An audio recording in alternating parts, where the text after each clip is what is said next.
আসন্ন পবিত্র রমজান মাসকে সামনে রেখে দেশের বাজারে ভোগ্যপণ্যের সরবরাহ স্বাভাবিক রাখতে আমদানি বাড়িয়েছেন ব্যবসায়ীরা। চট্টগ্রাম বন্দরেও বেড়েছে খাদ্যপণ্যবাহী জাহাজ ও কন্টেনারের চাপ। আমদানিকারকরা বলছেন, যে হারে পণ্য আমদানি হচ্ছে তাতে সংকট হওয়ার কিংবা দাম বাড়ানোর সুযোগ নেই, তবে সব ঠিকঠাক রাখতে প্রয়োজন কঠোর নজরদারি। রমজানের বাকি মাত্র 5 সপ্তাহ। এই উপলক্ষে এরই মধ্যে ছোলা, চিনি, খেজুর, তেলসহ বিভিন্ন ভোগ্যপণ্যের আমদানি বেড়েছে। চট্টগ্রাম কাস্টমসের হিসেবে গেল বছর ডিসেম্বর থেকে মার্চ পর্যন্ত রমজানের আগে ছোলা, চিনি, খেজুর ও বিভিন্ন ডালসহ নানা ভোগ্যপণ্য আমদানি হয়েছিল 10,28,000 টনের মতো। আর এবার অক্টোবর থেকে ডিসেম্বরের মধ্যে সেসব পণ্য আমদানি হয়েছে প্রায় 9 লাখ টন। জানুয়ারিতে এর পরিমাণ আরও বাড়বে। আমদানি অন প্রসেসে বিশেষ করে খেজুরটা আমদানি হচ্ছে, শুল্ক হারটা কমানো হয়েছে, সেটা একটা বিষয়। এখন যে ট্রেন্ডটা যেটা দেখা যাচ্ছে এই বছরে, তাতে মনে হচ্ছে যে গত অর্থ বছরে রমজানের সময় যেটা হয়েছিল আমদানি, তার তুলনায় হয়তো বেড়ে যাবে আশা করা হচ্ছে।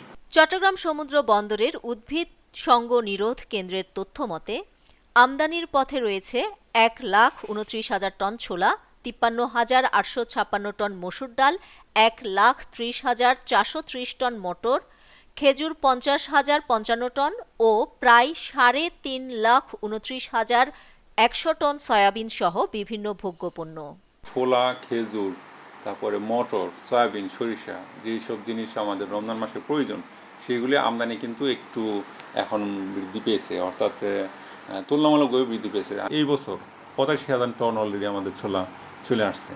তো এবং জানুয়ারি মাসে আশা করি যে বাকি যে পরিমাণ ছোলা, যেহেতু আমাদের পর্যাপ্ত পরিমাণে আইপি দেওয়া আছে এবং আমদানিকারকরা স্বাভাবিকভাবে আমদানি করতেছে, এবং আশা করি যে রমজান শুরু হওয়ার আগেই সমস্ত পণ্য আমদানি হয়ে যাবে।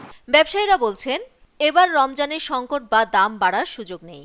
গত বছর অনেক ব্যাংকে দিতে পারে না, কিন্তু এবছর অনেক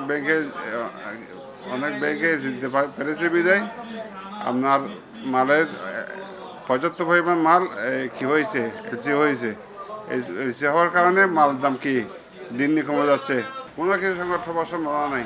এখানে বাজারের মধ্যে আপনার বাজার চাহিদার তুলনায় মাল আমদানি বেশি হওয়ার কারণে বাজার কমে যাচ্ছে। আমদানি পণ্য দ্রুত বাজারে সরবরাহ নিশ্চিতে প্রয়োজনীয় ব্যবস্থা নেওয়ার কথা জানিয়েছে বন্দর কর্তৃপক্ষ।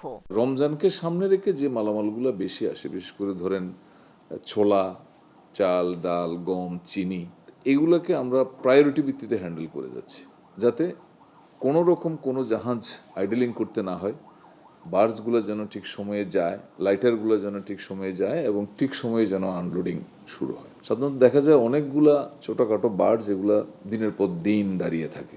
এখানে হয়তো ব্যবসায়িক কোনো ফায়দা করার জন্য অনেকে এই কাজটা করতে পারে, বাট আমরা সেটা ক্লোজ মনিটরিংয়ে রেখেছি। নিউজ ডেস্ক, দৈনিক পূর্বকোণ।